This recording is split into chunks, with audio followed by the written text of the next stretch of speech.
Mr. Chair, alam natin global ang crisis at nagtaas ang presyo ng gasolina, diesel, etc. sa buong mundo. Pero ang dapat po malaman ng mga kababayan natin ay ang pagtaas sa Pilipinas ay kabilang sa pinakamataas, pinakamalaki na pagtaas sa buong daigdig. Top 2 pinakamahal na gas sa buong mundo in terms of rate of increase, no? 71.6, and top 3 na pinakamahal sa buong mundo o pinakamalaking pagtaas in terms of diesel sa buong mundo po, no? Next slide. So ito visualization, this is cited by an international news agency, so vetted naman po yung information. Pinakamataas po sa gasolina yung rate ng increase in the past month, no? During this crisis, Myanmar, tapos 100% ang increase. Ang Pilipinas ay more than 70, something like 77%. Next slide. So, ayan po, no? So, among the countries, gasoline prices 71.6% ang tinaas mula Pebrero 23 in a one-month period sa panahon ng krisis. At ganon din sa diesel, kung makita yung next slide. 111% ang rate of increase mula February 23. Pwede po bang, sa buong mundo po to again, no? So pwede po bang ma-explain sa mamamayan ng DOE bakit ganon? No? Bakit sa dinami-dami ng mga bansa sa buong daigdig na apektado nito, pinakamataas yung sa Pilipinas o kasama sa pinakamataas yung pagtaas? Bakit po ganon? Mr. Chair. Go ahead, Secretary Yes, Sharon, Mr. please. Chair. Actually, we are the highest in the percentage of increase, but we are not the highest in price. I said that. We're actually one of the in the middle sa price compared to the rest of the world. We are just the most vulnerable in terms of like what's happening now. Yung response niya, tayo yung pinakamataas na akyat. I'll explain na lang, Mr. Chair, how do companies derive their prices. No? About 94% of that price is on the cost of goods, which means not only how much the barrel is, the premium. Ang premium po dati $5 yan, ngayon naging $60. Freight and insurance are way much higher. So nag-increase na po lahat niya yan. And that composes, and all the transport and everything else, it's 94%.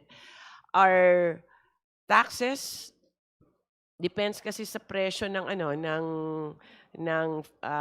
cost of goods, but there's excise tax of 6 pesos is on diesel, and VAT effective around 11% of that. No? So that's 94%.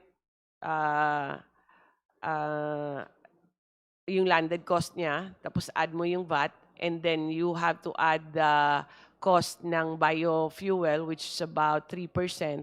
Tapos yun po yung natitira yung kita nila. There are varying reports on how much they earn from this, Mr. Chair. It can go from, this time, it could go from negative up to 10%, Mr. Chair.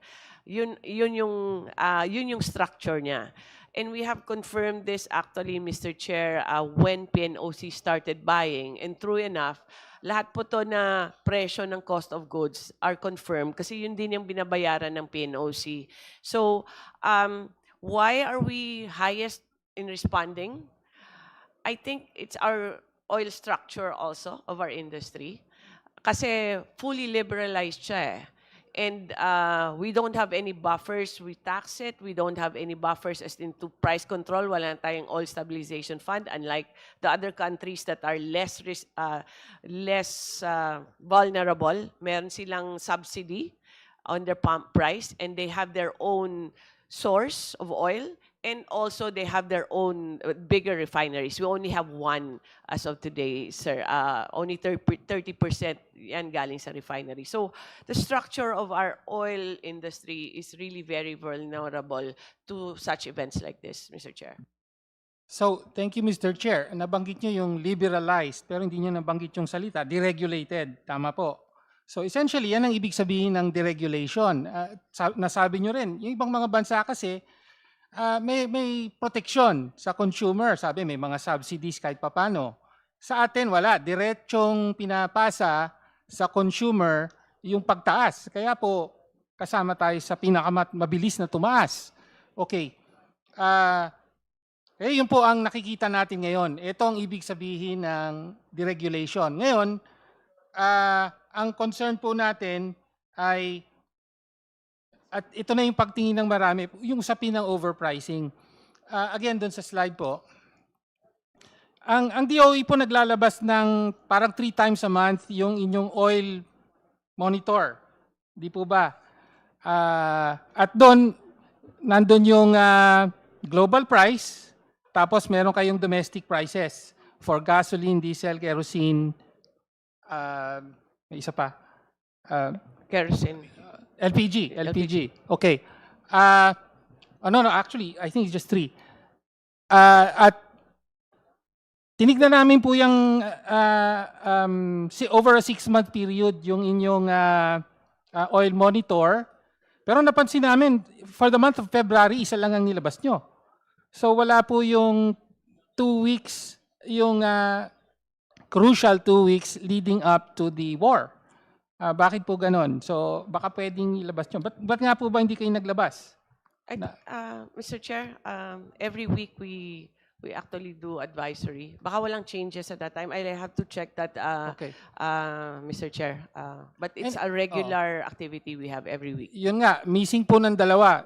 Tinignan po namin yung past 6 months. So 18 reports po yon, kulang ng dalawa. Anyway, sa slide po. So ang exercise lang dito, yung world prices na binanggit nyo, tapos tinrack natin against yung domestic prices. Ano po ang findings natin? Kung pwede po makita yung slide. Pero kung hindi, essentially, ganito po ang nakita natin. Ilabas natin yung slide. Hinto niyo muna yung oras ni Thank you po. Congressman Tino. Ayan, okay. Ayan, sige. Sige. So, essentially, gano'n, no? Kinumpare natin yung batay sa mga datos nyo, meron pang slide dyan eh. Pwede bang makita? Yan muna. Okay. So, yung pula, yung blue, yun po yung world price. Adjusted yan, no? Para maging comparable sila. And then yung pula, yun po yung domestic price. So, ideally, dapat sumusunod yung pula sa blue. No? Pero nakita natin consistently, mas mataas yung pula kaysa sa blue. Tapos, especially during the panahon ng gera, nakita natin na kahit bumaba yung presyo ng gasolina, ay nanatiling mataas yung presyo ng domestic. Okay, so this is for gasoline. Sorry, this is for diesel. We did that also for gasoline and kerosene. Yun yung available na data provided by the DOE. Anyway, so ang conclusion natin from this, over 18 reports, 6 months, ay meron talagang overpricing. Kahit even before the crisis, meron ng lagpas na pag-charge. No? Average of 1.34 pesos per liter for gasoline, 1 pesos 90 centavos per liter diesel, and 1.79 for kerosene. No? At may mga minsan may mga spikes yan malalaki. No? But anyway, so yun ang punto natin. Consistently overpriced po compared to the world market price. No? Kaya nga sabi ng Ibon, meron silang sabi 46.5 billion daw ang windfall profit ng oil companies for the month of March. No? Ano pong ginagawa ng gobyerno rito? Pwede ba nating sagutin yon para makapagtanong Yes, sir. ka pa dun sa iba? Can you address that? I Yes. think it's a very valid Yes, Mr. Chair. question. So, before, bibili ka ng, we base it on the international price, no? Tapos, babayad ka ng premium, insurance, transportation. Premium used to be about $5 per barrel. Insurance, the normal insurance, transportation. So, ngayon po, Pag nakita nyo po, dapat ganun yung trend, no? It stays steady at $5 premium insurance, ano, kasi kaya sumusunod siya on the first part of the table of the graph of Congressman Tino. Now ngayon, umiba siya. Became erratic. Umaakyat yung presyo ng per barrel, pero yung premium times 10 na siya. About $50 to $60 per barrel. So hindi na reflective yung per barrel price ng crude oil or yung MOPS natin. Ang mga additional cost umakyat din. Nakita rin namin to sa PNOC order. Ang insurance ng freight umakyat din. So umakyat lahat ng mga collaterals niya plus the barrel itself. So hindi lang yung barrel umakyat, kundi pati yung premium. Mr. Anong Chair. paliwanag doon? Ba't tumataas ang premium? Insurance, malinaw yun kasi mas tumataas yung cost, di ba? So nakapeg naman yun doon, naka-index doon. Pero bakit tumataas ang premium? Is it the volatility? Is it the excess demand, lack of supply? Basically, the ones who want oil are price takers, Mr. Chair. Pinag-aagawan siya, especially from the start. Nobody wanted to sell. And if you're willing to buy at a premium, then you can buy. But if you're not, then you cannot buy. So we are at the mercy of the traders, no, or the international trading nila. Kaya ganun po, nagpeg sila 50 to 60. And why did we not have supply at the start? Or there was a scary moment at that time.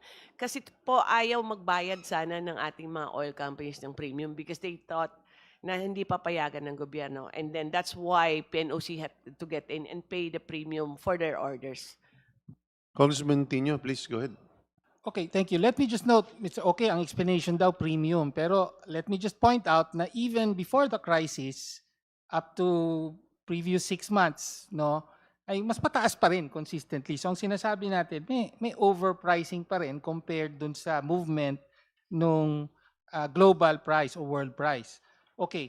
And ngayon, Mr. Chair, gusto ko lang i-address ni Secretary Garin yung tanong ni Congressman Tino. Do you agree with Congressman Tino na may overpricing?